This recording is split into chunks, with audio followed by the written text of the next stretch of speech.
Akhirnya kita belajar dari konsep yang ini, karena ada orang tua di situ, ada anak di situ, terus ada konsep antara orang tua kepada anak, anak kepada orang tua. Ini konsep namanya gitu kan. Konsep. Tugas kita apa gitu kan?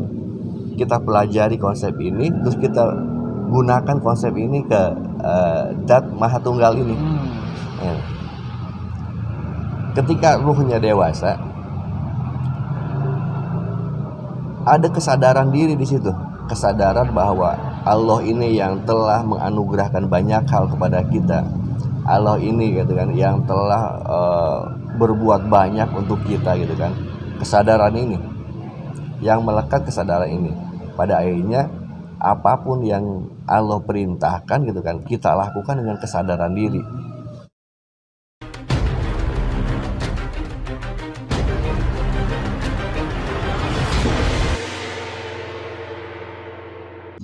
Assalamualaikum warahmatullahi wabarakatuh. Waalaikumsalam warahmatullahi wabarakatuh. Alhamdulillah.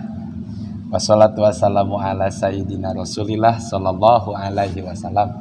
Allahumma sholli ala sayyidina Muhammadin wa ala ali sayyidina Muhammadin. Terlebih dahulu puji beserta syukur selalu kita limpahkan kepada Allah Subhanahu wa taala, terpanjat kepada Sang Pencipta alam raya. Tak lupa kepada Akang, kehormatan dari saya. Akang sehat, alhamdulillah ya, kayaknya ini terlihatnya terlihat sehat, itu segar, alhamdulillah Kang.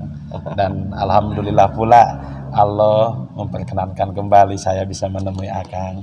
Semoga saya datangnya jauh-jauh ini ke sini bersilaturahmi kepada Akang. Dengan silaturahmi yang ikhlas itu Kang ya. Namun kata ikhlas itu sebenarnya saya belum paham sepenuhnya gitu kan. Barangkali oleh kali ini urusan ikhlas. Ikhlas ya kan. Itu gampang diucapkan gitu. Tapi kan kata yang baku ini kalau otak ini tidak bisa menerjemahkannya sulit itu. Ikhlas itu kayak gimana gitu kan. Semoga Akang mendapatkan memberi oleh-oleh kepada saya khususnya ini, pulang itu dengan pulang yang ikhlas ntar. Kita aja kan. Bismillahirrahmanirrahim. Allahumma shalli ala sayyidina Muhammad wa ala ali sayyidina Muhammad sallallahu alaihi wasallam. Menyangkut tentang data-data ikhlas ya kan. Kalau kita mencari datanya gitu kan, mencari ajarannya gitu kan, tentang ikhlas ini luas.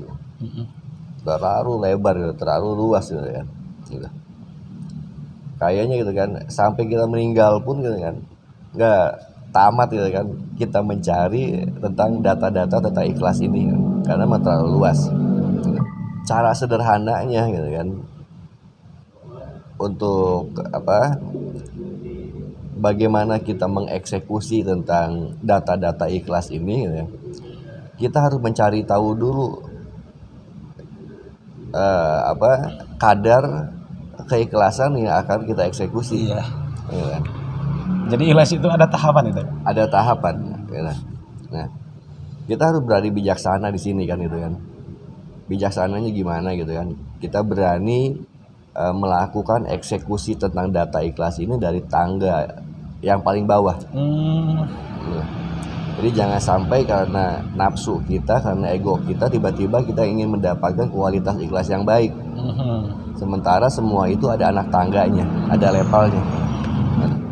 Kita ini sebagai objeknya, objek yang melakukan, yang mempraktekkan tentang data-data ikhlas ini kan. Dari mana kita melangkahnya gitu kan? Cari tahu dulu kepribadian kita. Cari tahu dulu kepribadian kita dari apa kan? Dari situasi dan kondisi yang waktu itu gitu kan mendera kita. Gitu. Kalau situasi dan kondisinya memaksa kita untuk melakukan apa yang Allah perintahkan itu karena ketertarikan gitu kan, karena faktor kebutuhan gitu kan.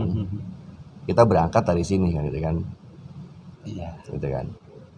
Ya, kalau diilustrasikan gitu, sederhana aja. Kalau diilustrasikan, kita ingat waktu kita kecil, kita melakukan apa yang diperintahkan orang tua gitu kan, karena ketertarikan atas apa yang dijanjikan dengan orang tua. Nah, gitu kan. Upah Kang ya. Upah, gitu kan. Karena apa? Karena berangkat kita dari karena situasi dan kondisi waktu itu gitu kan. Kita butuh dengan upah itu. Kita butuh dengan upah itu kan. Dan masih anak-anak kan ya. Aruhnya masih anak-anak ya. Nah, itu juga udah ikhlas yang begitu luar biasa. Karena apa? Kita berani melakukan apa yang diperintahkan orang tua tadi kan gitu kan. Walaupun kita berangkatnya atas ketertarikan dengan upah ini. Ya kan. Gitu. Nah, bagaimana ruh dewasa menyikapi itu gitu kan? Ruh dewasa beda lagi gitu kan. Karena ruh dewasa gitu kan sudah berubah bentuk pemikirannya, Pola pikir itu ya. sudah berubah bentuk pengenalannya gitu kan. Kalau anak tadi cuman taunya gitu kan, orang tua ini yang ngasih makan, orang tua ini gitu kan yang ngasih Nyuci bajunya, nyuci bajunya ini itu. Beda lagi dengan cara berpikir orang dewasa gitu kan. Nah, cara berpikirnya gitu kan bakal masuk ke satu proses penyadaran diri. Dia bakal sadar bahwa orang tua ini yang telah membesarkan kita, orang tua ini yang telah berjuang banyak untuk kita, orang tua ini yang sudah mengorbankan banyak untuk kita gitu. Dan akhirnya gitu kan kita melakukan perintah itu gitu kan, kita melakukan perintah orang tua ini bukan karena upah lagi, karena ada kesadaran bahwa orang tua ini yang sudah banyak menganugerahkan segalanya untuk kita. Pada akhirnya apa? Kita melakukan segala bentuk perintahnya tidak dengan upah ini kan gitu kan. Mana yang luar biasanya gitu kan, dia melakukan karena kesadaran dirinya. Hidang gitu kan cek orang Sunda makanya.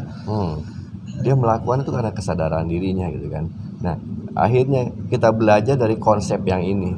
Karena ada orang tua di situ, ada anak di situ, terus ada konsep antara orang tua kepada anak, anak kepada orang tua. Ini konsep namanya gitu kan. Konsep. Tugas kita apa gitu kan? Kita pelajari konsep ini, terus kita gunakan konsep ini ke Dat Maha Tunggal ini. Ya. Ketika ruhnya dewasa, ada kesadaran diri di situ. Kesadaran bahwa Allah ini yang telah menganugerahkan banyak hal kepada kita. Allah ini gitu kan yang telah berbuat banyak untuk kita gitu kan. Kesadaran ini yang melekat, kesadaran ini. Pada akhirnya apapun yang Allah perintahkan gitu kan kita lakukan dengan kesadaran diri. Karena apa? Ketika ruhnya dewasa ada rasa malu di situ. Iya. Malu untuk apa? Untuk meminta buruh. Malu untuk minta penghargaan kayak gitu kan. Karena apa? Sadar bahwa sudah begitu hebat Allah memberikan banyak hal kepada kita. Dan akhirnya dari kesadaran itu kita melakukan apa yang Allah perintahkan dengan kesadaran. Jadi ruh dewasa tidak meminta buruh. Karena kesadaran dirinya itu kan, tahu siapa yang memerintahkan. Dia tahu, dia sadar betul yang memerintahkan ini sudah berbuat banyak hal untuk kita. Iya. Gitu. Itu lo dewasa kan ya? Ruh dewasa. Nah, terus apa untungnya sih gitu kan? Jadi ruh dewasa. Ruh dewasa itu punya pengenalan yang baik. Dia kenal kepada Tuhannya bahwa Allah ini Zat Maha Sayang, Zat Maha Kasih gitu kan. Zat yang melindungi, Zat yang mendidik. Dia paham dengan itu. Yang ada dia tidak punya keraguan sedikit pun ketika ruhnya dewasa. Dia tidak punya keraguan sedikit pun bahwa apapun bakal Allah kasih. Beda lagi dengan ruhnya yang masih anak-anak. Ruh yang masih anak meragukan itu. Makanya bertanya-tanya gitu kan. Bertanya-tanya gitu kan. Terus banyak permintaan, minta ini, minta itu kan gitu kan. Nah, ruh dewasa tidak melakukan itu kan. Karena apa? Ruh dewasa dia bakal menunjukkan dengan sikapnya. Iya. Ruh dewasa bakal menunjukkan dengan akhlaknya yang beradab. Iya. Nah, dari akhlak yang beradab ini, dari keberadabannya ini gitu kan, membuka peluang baru peluangnya apa? Karena Allah menilai kita dewasa gitu kan, apapun pada akhirnya Allah bakal karuniakan banyak hal kepada kita, Menaruh kepercayaan. menaruh kepercayaan kepada kita. Iya iya iya. Mhm. Oh iya. Mhm. Saya paham Kang ini. Semoga dari perbincangan ini gitu kan ya. Mhm. Saya bisa lebih bijaksana gitu untuk menyikapi tentang ikhlas ini gitu. Ya. Ternyata ikhlas juga ada tahapannya ya kan, antara ruh anak-anak dan ruh dewasa gitu ya.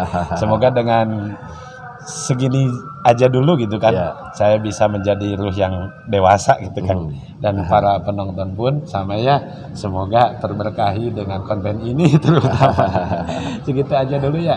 Semoga di lain waktu dan kesempatan kita dipertemukan kembali masih dalam kurnia dan ridho Allah Subhanahu wa taala. Terima kasih Kang ya. Siap. Ya. Assalamualaikum warahmatullahi wabarakatuh.